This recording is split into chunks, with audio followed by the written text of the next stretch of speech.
আমরা মেয়েরা যারা কেক অর্ডার করি তারা কিন্তু আসলে পার্পল কালারটার মধ্যে একটু বেশি আটকে যাই।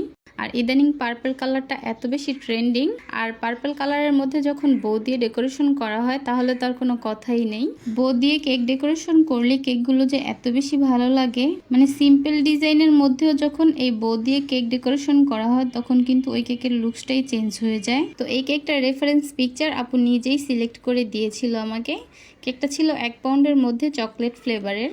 কেকটাকে আমি সবসময় যেভাবে বানাই আর কি, কেকটার মধ্যে চকলেট সিরাপ দিয়ে তারপরে হচ্ছে আমি চকলেট ক্রিম দিয়ে চকলেট গানাশ চকো চিপ সবকিছু দিয়েই তারপরে কেকটাকে বানিয়েছিলাম। মানে চকলেট কেকের মধ্যে যা যা দেয়া লাগে সবকিছুই আর কি।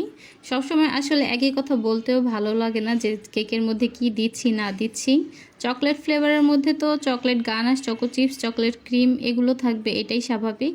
তো সব কিছু দিয়ে নিয়েছিলাম। তো তারপরে হচ্ছে কেকটাকে আমি ভালো মতো অল্প একটু ক্রিম দিয়ে ক্রাম কোডিং করে সারা রাত ফ্রিজে রেখে দিয়েছিলাম। হাতে টাইম ছিল তাই হচ্ছে কেকটাকে আমি সারা রাত ফ্রিজে সেট করে নিয়েছিলাম।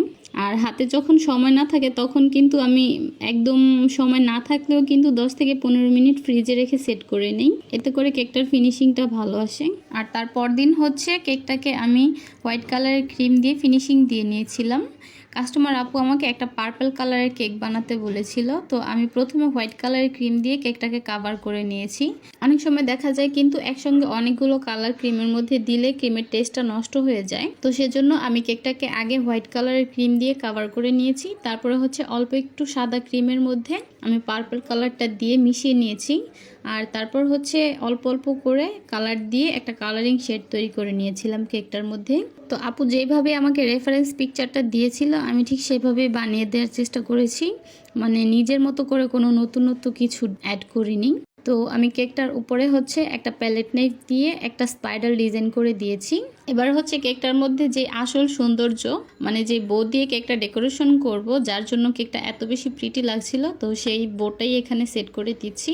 তারপর হচ্ছে সিলভার কালারের সুগার বল ইউজ করেছিলাম। তো আপু আমাকে বলেছিল একটা ক্যান্ডেল দিতে, তো আমি হচ্ছে কালারটা ম্যাচিং করে একটা ক্যান্ডেল বসিয়ে দিয়েছিলাম মাঝ বরাবর। তো এই তো রেডি হয়ে গেল একদমই সিম্পলের মধ্যে একটা বো কেক।